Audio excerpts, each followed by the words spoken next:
त्रिगुण असार निर्गुण हे सार, सारा सार विचार हरिपाठ. सगुण निर्गुण गुणाचे अगुण, हरिविन मन व्यर्थ जाय. अव्यक्त निराकार नाही ज्या आकार, जेथोनी चराचर हरिसी भजे. ज्ञानदेवा ध्यानी रामकृष्ण मनी, अनंत जन्मोनी पुण्य होय. रामकृष्ण हरी. आजचा हरिपाठाचा अभंग खूप सुंदर आहे, पण हा अभंग समजून घेण्याआधी मला तुम्हाला काही प्रश्न विचारायचे. त्या प्रश्नाची उत्तरं तुम्ही द्याल तेव्हा तुम्हालाच माऊलींना काय म्हणायचंय हे समजून येईल. असं गृहीत धरूया की एका मातेच्या गर्भामध्ये 9 महिने पूर्ण झालेलं एक बालक आहे. आता पुढे 8-9 दिवसामध्ये ते जन्माला येणार आहे. त्या गर्भस्थ बालकाला मातेच्या गर्भात राहतो म्हणून त्याला कोणी विचारलं की बाळा तुझ्या आईचं वय काय सांगू शकशील का? सांगेल? येईल सांगता? कळेल त्या गर्भस्थ बालकाला? तो मातेच्या गर्भाचा एक भाग आहे, शरीराचा एक भाग आहे, तरीही नाही सांगता यायचं. चला जरा पुढे जाऊ. विशालकाय समुद्राच्या मध्ये एक अवाढव्य देवमासा आहे आणि या माशाला कोणी विचारलं की बाबा तू देवमासा आहेस म्हणून तू या समुद्राची खोली, लांबी, रुंदी किती आहे ते सांगू शकशील का? नाही सांगता यायची. कारण अथांग पसरलेल्या, अथांग अनादि अनंत पसरलेल्या या सागराची लांबी, रुंदी, खोली सागरात असूनही त्या माशाला सांगता येणार नाही. चला जरा पुढे जाऊया. एखादा साप, एखादं गांडूळ किंवा जमिनीत बीळ करून राहणारा एखादा प्राणी, त्याला विचारलं की बाबा तू जमिनीच्या उदरात राहतोस तेव्हा या पृथ्वीची खोली किती आहे सांगू शकशील का? विस्तार किती आहे सांगू शकशील का? सांगता येईल त्याला? नाही सांगता यायचं. नाही करणार. तिथे राहू शकतो, ते अनुभवू शकतो, पण त्याच्या रूपाचा, आकाराचा, परिस्थितीचा अंदाज त्याला नाही येता यायचा.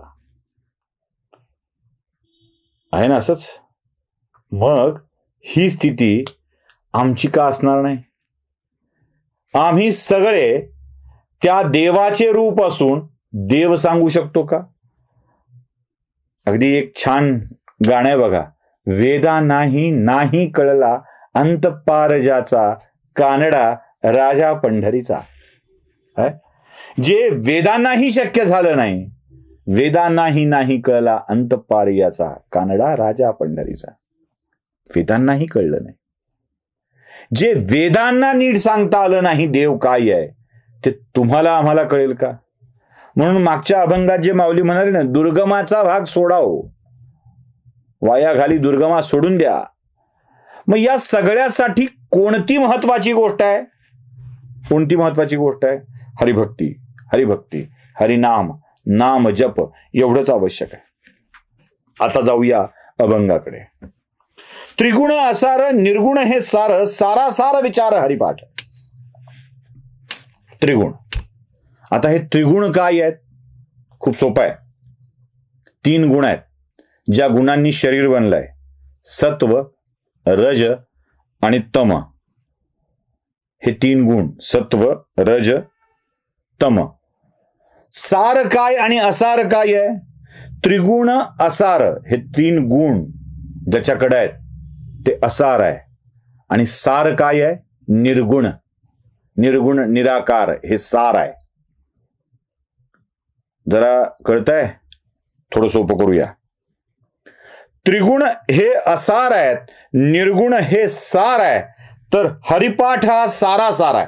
सारा सार विचार हरिपाठ. बघा, गुणांच्या प्रत्यक्ष दिसण्याच्या न दिसण्याच्या या सगळ्यांच्या मध्ये चर्चेमध्ये आपण अडकून पडलो. ऐहिक सुखांच्या मध्ये अडकून पडलो, वैभवामध्ये अडकून पडलो. घर दार बंगला सोनं नाणं चाकर गाडी यात अडकून पडण्यापेक्षा, अवघड शोधत बसण्यापेक्षा, तो कुठे दिसतो, तो कसा असतो हे शोधत बसण्यापेक्षा सोपं आहे त्याच्या नामस्मरणात अडकून पडा. सारासार विचार हरिपाठ. हरीचा पाठ करणं हाच सारासार विचार आहे. तिथेच तो तुम्हाला सापडेल. आपण उगाचच कुठे काय लिहिलंय, खोली काय, लांबी काय, रुंदी काय याचा विचार करत बसलो तर जे वेदांना जमलं नाही ते आम्हाला काय जमणार आहे? शक्य आहे जमणं?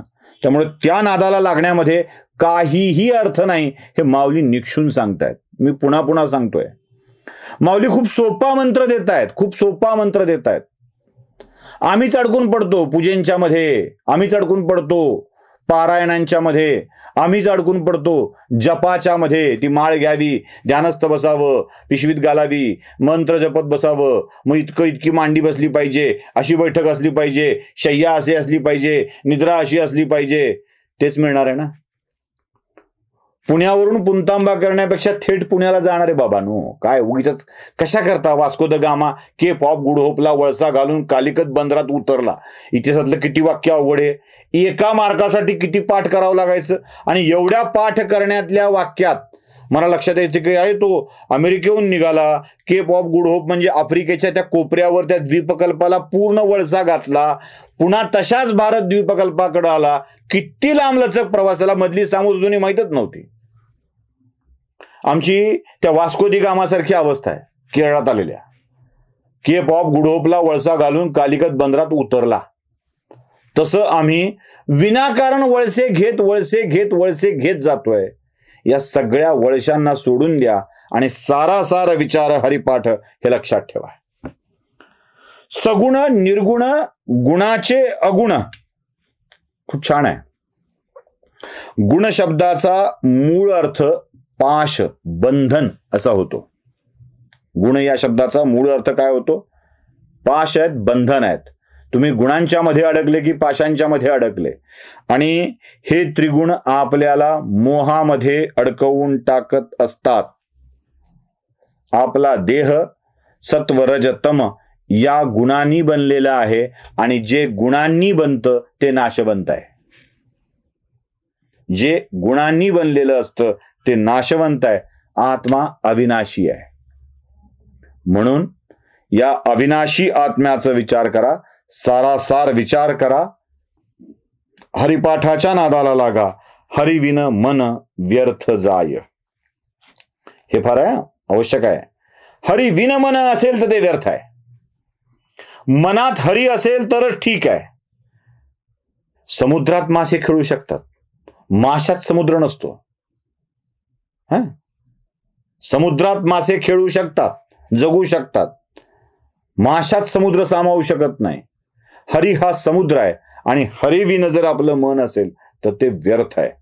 तडफडणारे मासे जसे पाण्याशिवाय तडफडतील ना, तशी आपल्या सगळ्यांची अवस्था होईल हे लक्षात घ्या. त्यामुळं सगळ्यात मोठी गोष्ट आहे की आम्ही सगळे जेव्हा जगत असतो, जेव्हा वावरत असतो, तेव्हा हरिविन मन व्यर्थ कामा नाहीये. गुणांच्या मध्ये अडकून पडू नका. त्याची भक्ती करताना, त्याचं नामस्मरण करताना आम्ही कसे आहोत हे आमच्या लक्षात आलं पाहिजे. आम्ही गुणांच्या मध्ये अडकतो. आमचा प्रॉब्लेम कुठे माहिती आहे? आम्ही संकल्पात अडकतो. काय संकल्प आमचा? अस्माकं सकुटुंबानां सपरिवाराणां क्षेम आयु आरोग्य लक्ष्मी प्राप्त लक्ष्मी स्थिर होऊ दे. भलं काय काय काय काय काय काय मिळू दे.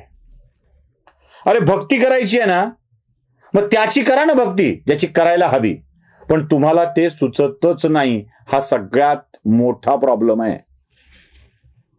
आम्ही त्या निर्गुण निराकाराची भक्ती करायला जातो आणि अडकून पडतो त्याच्या त्रिगुणांच्या मध्ये, असारामध्ये अडकून पडतो आणि सार सोडून देतो. ही आमची खरी अडचण आहे. या अडचणीतून आम्ही दूर होणार आहोत का? आणि या सगळ्या प्राप्तीसाठी, या मोहासाठी आमचं काय होतं ठाऊक आहे तुम्हाला?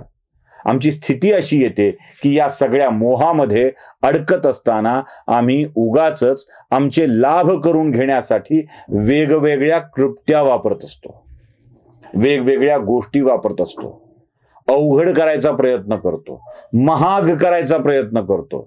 आणि हे महाग करून, अवघड करून ईश्वराची प्राप्ती आम्हाला होईल असं वाटायला लागतं.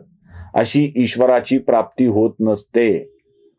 त्यामुळं त्या निर्गुण निराकार रूपाला आम्हाला प्राप्त करायचे असेल तर एकच आहे, सारासार विचार हरिपाठ, एवढंच लक्षात ठेवावं. नमस्कार.